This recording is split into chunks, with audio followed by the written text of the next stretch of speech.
My friend Brooke Castillo taught me how to change my mindset to get rich. She taught me how to change the thoughts in my head to influence the emotions that I feel and the actions that I take. And if I change all of those, then I'm more likely to be in alignment with the goals that I've set and be drawn to them rather than be hustling and grinding towards an outcome that I don't believe in. If you ever struggle with doubt, or if you believe that you're going to fail, or you feel fear on your journey to success, this video is for you. Brooke runs a $50 million per year coaching business. She started as a coach making low six figures. And within a few years, she was doing $10 million, then $20 million, now $50 million a year. And she won't stop until she's doing $100 million a year. How did she do it? She points it all back to the mindset that she cultivates and her process for changing your mindset so that you do the things that inevitably lead to success. In this video, we're gonna go through some of the wisest and most engaging lessons that Brooke has taught from our stage and on the Capitalism.com podcast about changing your mindset to get rich. The first and most important lesson from Brooke is about how you believe things that you don't currently believe in. If you want to build $1 million business or have $100 million net worth, which is my goal right now, and you doubt it or you don't believe it, how do you change that internal wiring so that you're doing the actions in alignment with achieving that goal rather than doubting it or worrying about it? So I asked Brooke, how do you change a belief and go from doubt to total certainty so that you're more likely to achieve what you want to achieve? I want you to tell the story. You have your goal is to hit 100 million. You're about halfway there right now, and that's in recurring revenue, or like yearly revenue. That's not have $100 million business. Yeah, I actually, the question that you asked them was like, how much do you want to sell for? Yeah. I think a much better question is how much do you want to make a year with a business you love so much you don't want to sell? Yes, and yours is 100 million. 100 million a year, yeah. Yeah, and I know, like right now, I never hear you doubt it. Never hear me doubting? I never hear you doubt it. But if I remember correctly, there was a time in which you doubted it, that you weren't as certain as you are now. Is that right? Yeah, I mean, I'm really certain now, and you don't hear me doubting, but it doesn't mean I don't doubt, right? I just do my work on all that doubt. Tell me what you mean by that. Like, so like if I start thinking like, oh my gosh, maybe I won't make 100 million, I don't then go start talking to people about that, right? That's not what you want to do. I do that work on myself, like that mental work to make sure I get myself back to believing before I put that out in the world. Certainly not going to talk to my friends about something like that. Would you explain what you mean by that work? The work of so like if I start feeling like uncertain, which I'm sure all of us do, right? When we're building a business, it's like you start feeling uncertain, like this launch isn't going to work, or I'm not going to be able to make that much money or whatever. That's normal. That's your brain that is always telling you you're about to die and nothing's going to work. And so I just basically write down those thoughts, take a look at them, recognize them for what they are, and then get back to work. You recognize them as bullshit thoughts that you can change and play with. Because right now it's equally as true that I could make it or I couldn't. Those are my two options to think. Why wouldn't I think this one? There's no downside. But most of us choose to think this one because we think we have so much more evidence for it, right? And so we think it's more justified somehow. But when you think a thought like, I can make $100 million, your brain thinks at such a higher level, such a better level, creates so much more creative opportunity for you than when you think, oh, I can't do this. Of all the thoughts in the world that I could be choosing right now, that's the one you're going with. I'm just going to choose the one that makes me feel shitty. Right. Like I'm just going to choose the one that makes me feel disempowered. Like I could choose any thought out of all of them ever created, and I'm going to hang on to this one. Right. And as soon as I ask myself that question, it's like, okay, there are other things I could focus on. 100%. And just because a thought is true doesn't mean you need to keep thinking about it. That's the other thing. People think, oh, I have to think this because it's true. My launch didn't go well. Who cares? Stop thinking about that. Think about the next thing. Think about what you want. Think about what you're creating. Right? Just because it's true. That's the other really important thing. This is such a good point. Of all the thoughts in the world, there's an infinite number of thoughts that you could choose from. Most of us choose the ones that give us fear or doubt. Brooke intentionally picks the thoughts that empower her to get closer to her goals and then she goes and finds evidence for them. It's kind of like building a fire. You see that thought, that's like a flicker of a flame. And then you go and find evidence for that thought by throwing a log on that fire. And before long, she has a roaring fire, and that's the belief that is pulling her, it's compelling her forward towards what she wants her outcome to be. So now Brooke is gonna share about the transition going from $1 million to a goal of $10 million and how her whole brain changed to empower her on that journey. How are you working yourself into believing the thought that you can't find evidence for? How do you work yourself into believing it? Yes. Well, there is, like, when you think about the 100 million goal that I have, like, you would say, I don't have any evidence that I can make $100 million. Would you say that?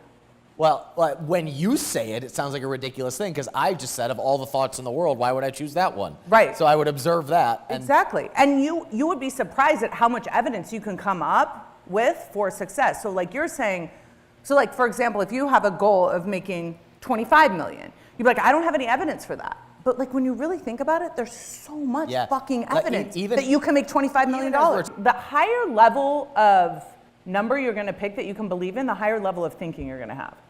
So when I went from thinking I'm gonna make, the difference from $1 million to 10 million, my whole brain changed. Like, if I wanna make $10 million, I'm gonna have to be a different person than if I'm making $1 million. And I showed up differently, I quit drinking, I talked differently, everything changed. I was enjoying making $10 million before I ever made $10 million. When I actually made $10 million, it was like an afterthought. I was like, yeah, of course. And that's what I'm doing with $100 million right now. And I think sometimes people look at me and just think, oh, life coach, that's so cute. But it's really the actual way you get this shit done, is you have to believe in yourself. Because if you think about, if you believe you're gonna make, what's the difference? Like, if you believe you're gonna make $10 million and then your launch doesn't work, but you still believe in your $10 million, you don't care as much. You're like, oh, I guess that's not how I get there. I'm gonna do something else to get there.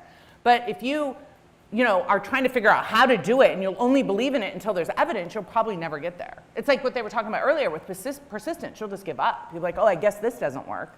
But my belief is where my loyalty is, not to the craft or the process of getting there. It's to the belief that I will get there. And I'm willing to get there however is presented, the options that I have. We've had a brief conversation in the past about when you have a goal and you don't believe it, it feels really terrible. Feels terrible, yeah. And the same goal, but you believe it, feels amazing. Is just ecstasy. Yeah. It's absolutely exhilarating. Yeah. And that switch is so precise. Like it is so, it's such a delicate edge that can flip you over until you have practiced the actual belief of what it is that you want. But I know you've had setbacks. But wait, hang on. I want to make sure we talk about this. So how do you know if you're believing in your goal? If it feels good or not. Right, and that is really important. So if you're thinking about your business and you feel like crap all the time, you have work to do. Do not work when you feel terrible.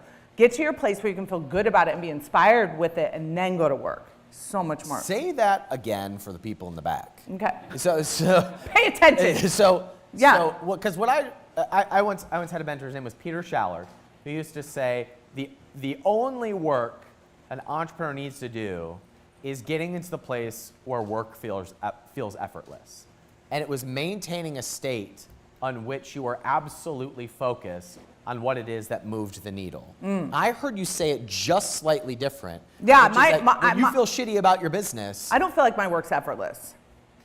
But I feel good about the work I'm doing because I believe in my goal. You feel positive about the work you're doing. Hustle is you trying to outrun your own doubt. Like, that's why you feel like crap all the time and you're exhausted, because you're hustling and you're trying to work, 25 hours a day. You're trying to, all of that craziness. When you believe, you think clearly, you are focused, you know exactly what you need to do. It's a very different approach to your business. And that's why I don't get burnt out. We've all experienced those times where you just feel so dialed in and so focused. It's like you get 10 times the amount of work done than you would normally get. And then on the other side of things, there's those days when you feel crappy, when you feel down on yourself, you feel doubtful, and no matter what you do, you can just not get yourself to do effective work. What Brooke is saying in this clip is that when she's feeling the crappy grind, hustle, trying to outwork her doubt, she goes and works on the belief first. And that's the switch. That is the flip to going from crappy and doubtful to back and being empowered again. Because what we do is evidence of the thoughts that we believe. It's what we truly believe about ourselves that impacts the work that we do. So what Brooke is saying here is that when she feels doubtful, when she's having those crappy days, rather than trying to grind through it, she goes and maps out what it is that she's thinking and what she's believing, and she changes that. And the byproduct is that her behaviors and actions change too. Like when I was coming up, building my business from $1 million to 10, I was in a mastermind group with Frank Kern and a bunch of guys that were hustling.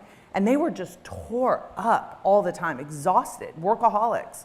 And I refused to do that because they were trying to outrun their own, I think there was insecurity. And the other thing was they were trying to prove something with their business, right? And so they were trying to outrun that insecurity. You gotta clean that up first, then go to work. Okay, would you explain what that process looks like? Cleaning up? Like cleaning that up. Yeah. It's exactly what you said. Like if you're at work and you notice that you feel doubt, you feel uncertain, you feel frustrated because you don't think this is gonna work or you don't think you're good enough or whatever's going on for you, stop working on that, whatever that is, and sit down and figure out what are you thinking right now? What is going through your head? What bullshit thoughts are going through your head that you're tapping into that's making you feel that way? And change them.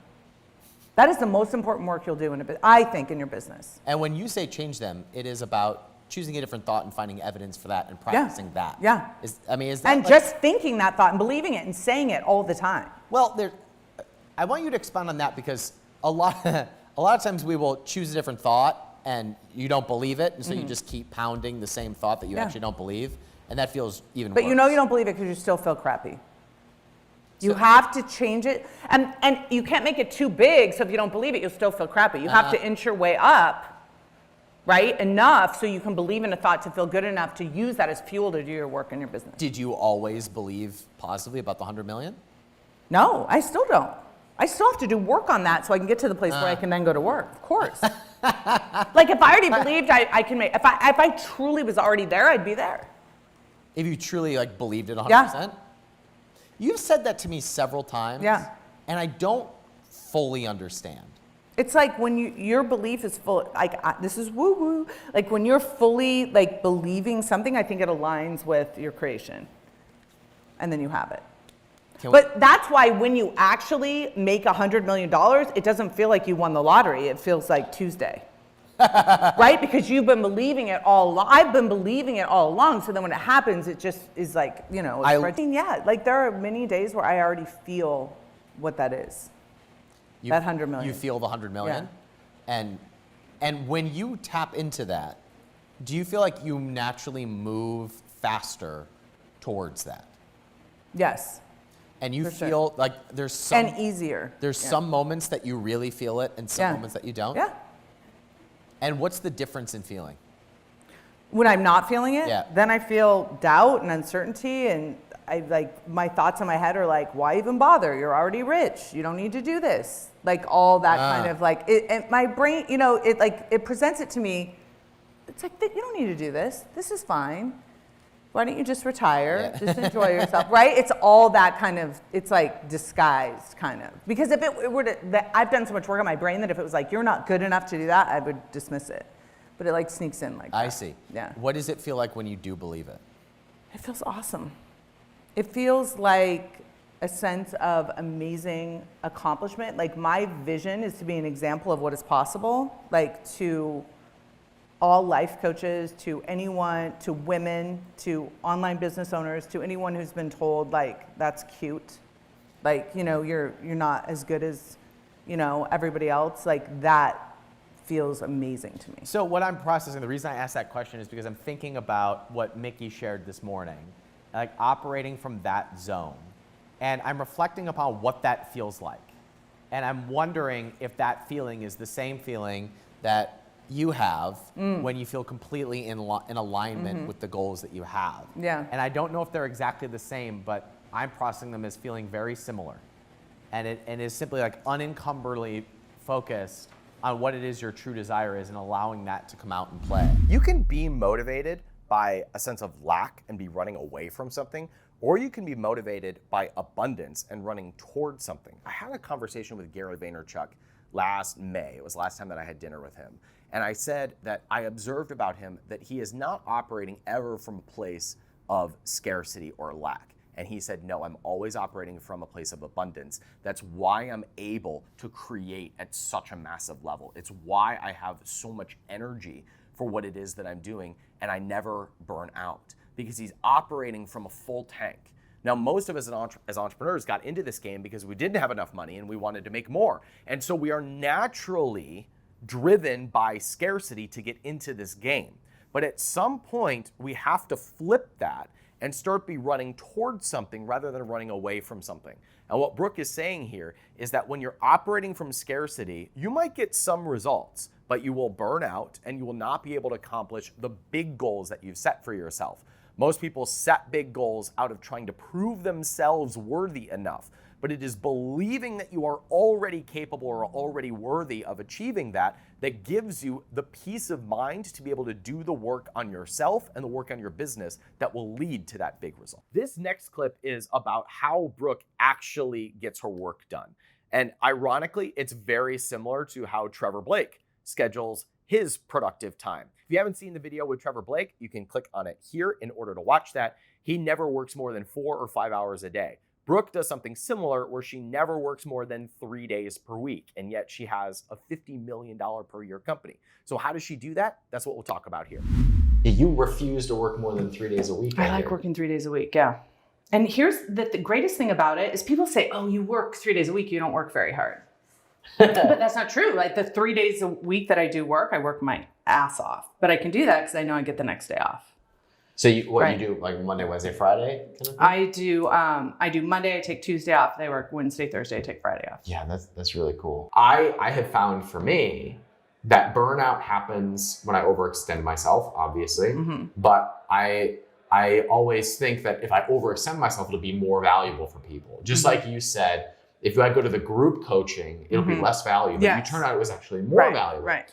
So I have kind of the same block in times where I want to overcomplicate it, give more. And what I found is that we confuse people rather than give them a clear path. And 100%. What I discovered for me was that was like some old childhood shit from like trying to take care of the family, like trying to take care of the people and provide everything and overextending myself. Yeah. And for me, it was the same thing with like my customers. Well, we'll do all this thing to make sure, and then they're just confused as hell. Right, it totally backfires. And I had to work on that in order to even create the boundary, like, no, I can't overextend myself here. And then people just start showing up because they respond to that.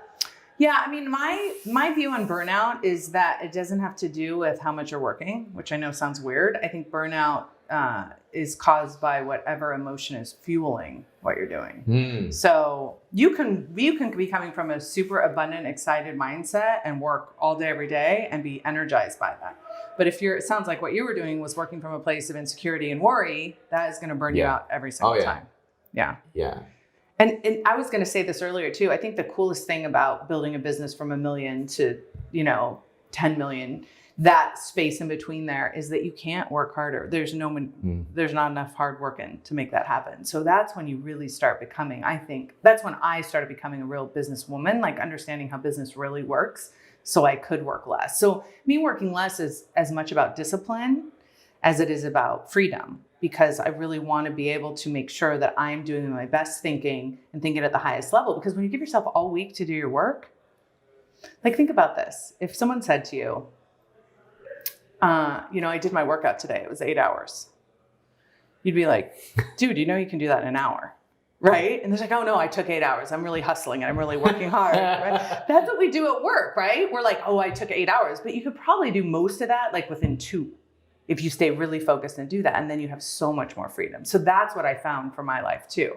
And that is another thing that helps prevent the burnout, because if you burn it, I think you call it the grind, right? Yeah. If you grind it and grind it and grind it to $1 million, how are you going to get to 2 million? Right. There's just no grind left. It's a different set of systems that will take you from 1 to 10. Yeah. And most people think that the same thing that got them to 1. Right. You just pour gasoline on that fire and then you take it to 10. And that's how you die young. Well, and the other thing is, and maybe I don't know if you've experienced this, but I think a lot of people think once they get to $1 million, then everything's good and changes and it's wonderful, right? They think, oh, I've made $1 million, now I've arrived. now everything gets easy and now I'm rich and now, it'll just keep pouring in, which of course the opposite is what happens. What do you mean the opposite? Because I feel like when you get to $1 million, everything, if you aren't smart, everything gets more complex and more complicated because you have to start hiring people and developing new skill sets and developing systems on top of what you're already doing, right? It's not like you're just playing with your money all day if you want to keep growing, right? All right. So what I'm piecing together is you had to pivot from group coaching, which took you to $1 million. Yeah. Great. Now you've got proven concepts. Yes. And then you started hitting another burnout point. Yeah. So is that when you had to learn new skills and do something different? That's and is right. that when the extreme discipline became absolutely necessary? Yes, totally. Tell me about that. And that's it. You have to step back. I love the way Dan Sullivan talks about it. He's like, you have to put your pen down and think about it. Like to go from $1 million to $1.1 million, you just do a little bit more, right? To go from $1 million to 10 million, you have to sit back and be like, okay, how do you do that? How do you do? There's no way that I can work more. How big can a group be? Like that's when I started thinking about systems and teams and building everything. But you can still burn yourself out doing a team and systems. So you have to step back. The other thing that I decided is that I wasn't in a hurry because I realized, wait a minute, it's not better here at $1 million than it was at 6 figures. It's just different. It's fun to make $1 million, but it's not like your life is better. More results does not always require more effort. It requires more value creation. It requires a higher level of thinking. It requires a different skill set, but it doesn't mean working more. Most people think that in order to make more, they have to effort more, but Brooke has proven that this is not the case. She's had to grow, she's had to think different thoughts, she's had to have different beliefs and different skill sets, but she's working less now than when she was making $300K. Once you get to a certain point, there's no amount of effort that can make you double. It requires a different skill set. And what Brooke is saying is that that takes more mindset management and emotional management than it does about effort. Most people, if you ask them, can you make $1 million? They'll say no. And you'll say, why? And they'll say, because I've never done it before. And I don't know how, right? Those are the reasons. I've never done it before and I don't know how. And I don't know how because I've never done it before, right? That's what most of our students will probably say. So what makes you think you can own the Cleveland Indians? Do you know how to own them? No. Right? So what makes you believe in something you don't know how to do? I just choose to. Right. That is huge. You're making a decision to believe in something in the future that you don't know how to do. Now, what's great about not knowing how to do it is you're going to try and do it this way and that's not going to work. So it doesn't matter. You're still going to believe in it. You're going to try a different way. You're going to try a different way. Now, if you knew how, you thought you knew how to own them and you tried that one way and it didn't work, then you'd give up. That's beautiful. You see the difference? So it's like you're good at this life coaching. You believe in it no matter what. And you may have to try 700 ways. But it's just another way that didn't work. It's okay. You're still going to own them. I've always said that I could give the playbook to building $1 million business to 2 people, and one will go on and build a multi-million-dollar empire that they sell for millions of dollars, and another will call me a scam artist. What's the difference between those 2 people? It's your mindset. It's the person that you give that to. There's infinite amount of information in the world, and there's infinite number of thoughts that you can think. Most of us are unconsciously choosing the negative ones that bring us doubt and fear rather than ones that bring us closer to the life that we want. So if you're ready to see the playbook for building $1 million businesses, we have it. I will give it to you for free. It's in the link around this video with examples and case studies and podcasts and videos that'll show you exactly how to do it and proof that it is possible. Of course, some people will read that and say, this is a scam, or they will say, I can't do this. And if that's you, then I would recommend you go watch this entire mindset series that we put here on the channel, which is interviews with some of my most successful peers that all credit their mindset work to becoming successful rather than what they knew, who they knew, or how hard they worked. My name is Ryan Daniel Moran. I help entrepreneurs build compelling brands, get to 100 sales a day, and have a multi-million-dollar exit. If you want to see how we do it, there are free resources around this video that will help you get started. I hope you decide to subscribe to the channel and allow me to be part of your journey of building businesses and investing the profits. Thanks for watching. I'll see you next time.